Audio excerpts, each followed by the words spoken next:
నాగరికతల విషయానికి వస్తే మనమేమో మనదే చాలా గొప్ప నాగరికత అంటే మనది సింధు నాగరికతనా మనది మీరు ఏ పేరైనా ఏదైనా ఏ పేరైనా మన నాగరికత గొప్ప ఇప్పుడు సింధు నాగరికత అని పేరు పెట్టింది మనం కాదు, వేరేవాడు. అచ్చా, వాళ్ళేనా? అంతే. ఇక్కడ నాగరికతకి ఇప్పుడు గోదావరి తీరాన్ని ఉన్నారు మీరు, ఇది గోదావరి నాగరికత. చాలా మంది మయన్ నాగరికత చాలా గొప్పది, మయన్దే అత్యంత ప్రాచీనమైనది అంటారు. ఏది కరెక్ట్ సార్ ఇందులో? మయన్ నాగరికత అంటే ఏదనుకుంటున్నారు మీరు, చెప్పండి నాకు. మయన్ క్యాలెండర్ అనేది అక్కడ ఉండేది, మయన్ కంటే పురాతనమైంది మన క్యాలెండర్. ఓకే. మయన్ వాళ్ళు కోట్ల వరకు లెక్కిస్తే మన వాళ్ళు అర్బుదం, కర్బుదం, జర్బుదం అంటే కోటి కోట్లు ఓకే లెక్కించారు. ఇప్పుడు ఏది ప్రాచీనం? రైట్. మయన్ నాగరికతకి మయన్ నాగరికతని దేన్ని మయన్ నాగరికత అనుకుంటున్నారు? ఏది మయన్ నాగరికత చెప్పండి, మీరే చెప్పండి. నేనేం చెప్పినా తప్పే. కాదు అయ్యో, నాకు తెలిసింది అంతే, నాకు తెలిసింది అంతే. మయన్ నాగరికత అంటే రెడ్ ఇండియన్స్ది మయన్ నాగరికత. ఓహో, ఓకే, రైట్. వాళ్ళ రిచువల్స్ అన్ని కూడా ఆల్మోస్ట్ హిందూ రిచువల్స్ లానే ఉంటాయి. ఓకే, మీరు జాగ్రత్తగా గమనిస్తారు. రెడ్ ఇండియన్స్ అంటే మళ్ళీ అమెరికన్స్ అవుతారు. Yes, okay. దానికంటే పురాతనమైన నాగరికత మనది. ఓకే, మన క్యాలెండరే చెప్తుంది. ఓకే.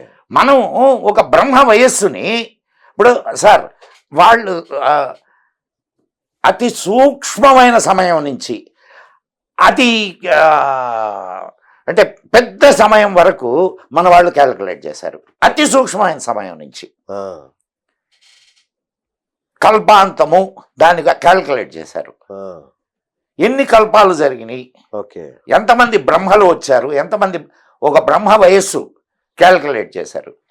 అంటే ఇవన్నీ కూడా క్యాలిక్యులేషన్స్, టైం క్యాలిక్యులేషన్స్. అసలు టైంని నువ్వు ఎక్కడ క్యాలిక్యులేట్ చేయగలవు? ఇప్పుడు మనం మాట్లాడి కళ్ళు మూసి కళ్ళు తెరిచే లోపల టైం నడిచింది. లిప్తా అంటారు దాన్ని, లిప్తా అంటారు. అట్లా కాష్ట మీరు అతి సూక్ష్మమైన టైం నుంచి అతి పెద్ద టైం వరకు క్యాలిక్యులేషన్ చేశారు మన వాళ్ళు.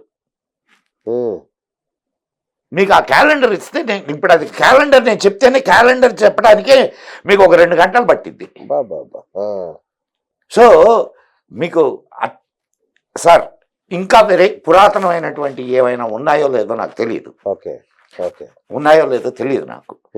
కానీ ఇప్పటికి పురాతనమైనటువంటి అతి పురాతనమైనటువంటి అంటే బ్రతికి ఉన్న నాగరికతల్లో అత్యంత పురాతనమైన నాగరికత ఏదైనా ఉన్నది అంటే అది భారతదేశపు నాగరికతే.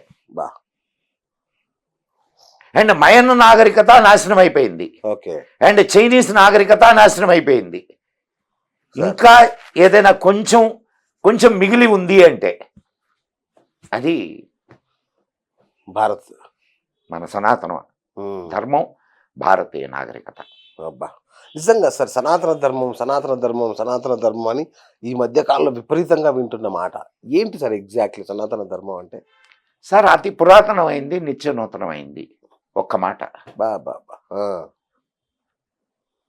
దీనికి ఏమన్నా టైం ఉందా చెప్పండి నాకు?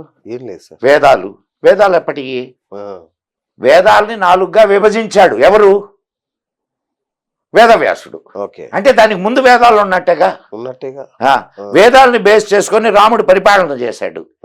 అంటే రాముడికి ముందు నుంచి వేదాలు ఉన్నట్టేగా. సో ఈ కాలాలన్నింటినీ బేస్ చేసుకుని సార్ చాలా సింపుల్ విషయం ఒకటి చెప్తానేనండి సార్. వేద అనేది విద్ అనేటటువంటి ఒక ధాతువు నుంచి వచ్చింది. విద్య నుంచి వేదం, విద్ అనే పదం నుంచే వేదము, విద్య ఇవన్నీ వచ్చినాయి. అండ్ విజ్ఞానము. సో మనిషి పుట్టినప్పటి నుంచి విజ్ఞానం ఉంటుందా ఉండదా? మనిషి ఆలోచన ఉన్నప్పుడు విజ్ఞానము అనేది కూడా ఉంటుంది.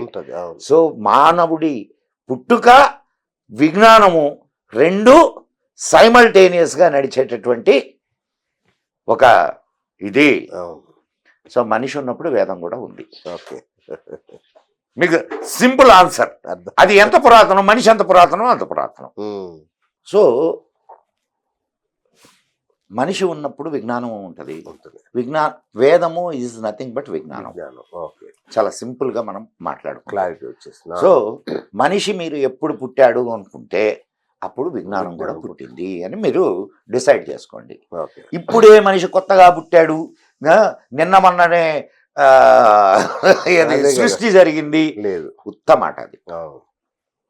మనం నిజంగా ఆలోచిస్తే సో ఇప్పుడు మనకు అష్టాదశ పురాణాలు ఉన్నాయి, 2 ఇతిహాసాలు ఉన్నాయి, 18 ఉపపురాణాలు ఉన్నాయి, 4 వేదాలు ఉన్నాయి, 4 ఉపవేదాలు ఉన్నాయి, 108 ఉపనిషత్తులు ఉన్నాయి, 6 శాస్త్రాలు ఉన్నాయి, 6 శాస్త్రాలు, అండ్ 6 దర్శనాలు ఉన్నాయి, 6 దర్శనాలు.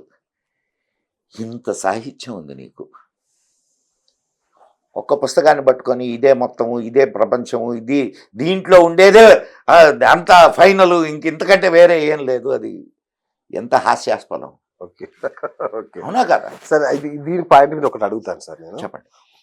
వాళ్ళకి అదన్నీ ఉంది కదా, మాకు అది కూడా లేదు కదా సార్. ఏంది ఇవన్నీ నీ కదా? నాకు ఎవరు చెప్పారు సార్? నీ నేర్చుకుంటే కదా నువ్వు. ఎవరు నాకు ఎవరైనా నేర్పించారా?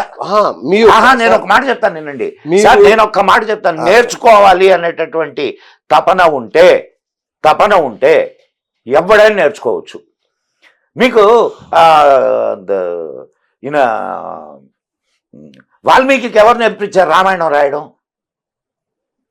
సార్ మీలాంటి వాళ్ళు, వాల్మీకి లాంటి వాళ్ళు అరుదుగా ఉంటారు ఎట్లా సార్ మీకు వేదాన్ని దర్శించినటువంటి ఋషుల్లో 200 మంది ఋషులు నాన్ బ్రాహ్మిన్స్. సరే సార్, మీరు చెప్పే మాటలు మేము ఇంత అప్రతిభులమై వింటున్నాము, ఇంత ఆశ్చర్యంగా వింటున్నాము అంటే అర్థం ఏంటి సార్? ఈ శాస్త్రాలు ఏవి మాకు అందుబాటులో లేవని అర్థం. సార్ నేను మీ దీని ప్రకారం ఐఎమ్ నాట్ బ్రాహ్మిన్, తెలుసా మీకు? ఓకే, నేను ఐఎమ్ ఏ వైశ్య, రైట్? నాకు అందినప్పుడు నీకు అందడానికి ఏమి? కానీ వాళ్ళకి అందరికీ అందుతుంది కదా సార్. ఎవరికి అందరికీ అందుతుంది? ఎవరికి అందరికీ అందుతుంది చెప్పండి నాకు. ఖురాన్ వాళ్ళు ప్రతిరోజు చదువుతారు, బైబిల్ వాళ్ళు ప్రతి ఆదివారం చదువుతారు సార్. మనం చదవడానికి ఎందుకు ఇవ్వలేదు అలాంటిది? ఎందుకు లేదు, ఉంది. భగవద్గీత ఉంది, చదువుతున్నావా నువ్వు? సార్ చదవడంలే, నువ్వు చదవడం లేదయ్యా. నేను మనకెందుకు ఇవ్వడం లేదంటే ఇంట్లో ఆ కల్చర్ని మనం నాశనం చేసుకుంటున్నాం. భగవద్గీత ఉంది, భగవద్గీత చదవండి. ఎవడు తన్నాడు మిమ్మల్ని?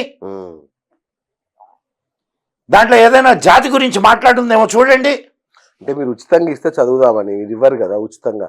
ఎవరు చెప్పారు మీకు? ఇస్కాన్ వాళ్ళు డబ్బులు అడుగుతున్నారు. ఇస్కాన్ వాళ్ళు ఒక్కరేనా? భగవద్గీతలు ఎంతమంది పంచి పెడుతున్నారు తెలుసా? ఎంతమంది పంచిపెడుతున్నారు? నేను పంచిపెట్టాను. నేను మన ఏదైనా ఒక చిన్న ఫంక్షన్ ఏదైనా జరిగితే, ఏ చిన్న కార్యక్రమం అయినా భగవద్గీతలు నేను పంచిపెడుతుంటాను.